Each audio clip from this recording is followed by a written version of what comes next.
The Beasley House. When Franklin J. Beasley was born on November 22, 1863 in Ames, Ohio, his father, William, was 40 years of age and his mother, Amanda, was 36. He eventually married Jane Marcella Johnson in 1887. They had 8 children in 18 years, and he died on March 22, 1934 in Athens, Ohio at the age of 70 and was buried there. When his son, Fred Raymond Beasley, was born on June 10, 1889 in Amesville, his father, Franklin, was 25 and his mother was 23. In 1903, Frank Beasley had a new home built in Amesville on South Franklin Street. It was just across the street from his grist mill, which at the time was a thriving business. Fred Beasley grew up in Amesville and eventually lived at Franklin Street, the house his father had built in 1903. He married Jeannie L. Donaldson on May 6, 1911 in Athens, Ohio. They had 3 children during their marriage, and he died on October 7, 1976 in Lancaster, Ohio at the age of 87. Fred, with the help of his father, started a new business, selling Model T Fords in 1913. His first Ford was delivered from Amesville on the back of a farm wagon pulled by 4 horses and went all the way to Chester Hill. Encouraged after selling several more from his wagon, he told his father that someday he might own all the Ford agencies in Athens County.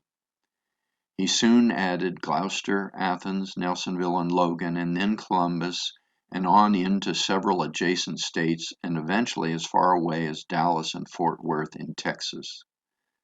Before he retired, he was the largest Ford dealer in the United States, and his Beasley Industries, one of the largest car and truck engine remanufacturing firms, had spread to 17 states.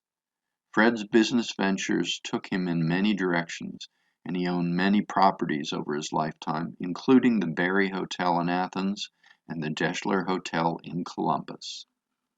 Stories have it that Fred and Jeannie only lived in Amesville together for a short period of time. Supposedly, they experienced a severe flood while living at the South Franklin house, and Jeannie insisted that they move to Wendy Hills Farm, where her family resided.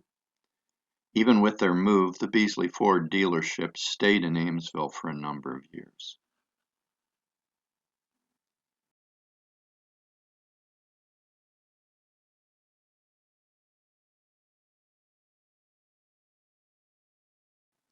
In the rest of the 20th century, there were many families that occupied 8 South Franklin Street. People that lived through World War I, the Great Depression, World War II, and more. Amesville survived all those changes, even though it battled floods and the loss of young people to the cities. Jane Darling grew up in Amesville and remembered when the Beasley house was a nursing home. She said she was scared to walk by the house and it often smelled bad. It was almost near the end of the century that the next greatest calamity struck Amesville and the Beasley house. In 1998, the rain came for around 14 hours and created a 500-year flood for Amesville. Of course, the Beasley house was halfway underwater, like many houses, suffered massive damage, needing weeks and even months of cleaning and renovation. In 2002, Ann Bonner bought the house and moved in. She married Tom O'Grady while living in the Beasley house, and they celebrated their wedding at the Grange Hall that year. In 2003, there was another enormous flood, and it ruined much of the home.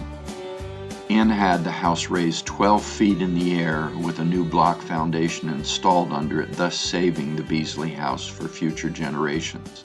The Beasley house was one of a handful of houses that remained on the south side after the 98 and 03 floods. In 2007, Mary Ann Westendorf and I purchased the house from Ann Bonner. I'd attended Ohio University in 1973 and had always vowed to move back to Athens County. The Beasley house was the perfect fit. It was an old house with lots of character, details, and charm, and had close to an acre of land and gardens. Mary Ann had been a carpenter for 20 years, and she set about fixing and patching places that had the worst water damage. We created a music room, a craft room, and expanded kitchen that became the perfect setting for large gatherings. As in Cincinnati, we continue to host a garden party in April and a horseradish party in October. Both Mary Ann and I are avid gardeners, and we went about putting in herb gardens, an expanded vegetable plot, apple and pear trees, a pond with lots of koi and native plants. And in the midst of all this, there was an opening in village council, and I was appointed to council by Frank Hare. Mary Ann and I have found a beautiful house and a wonderful community.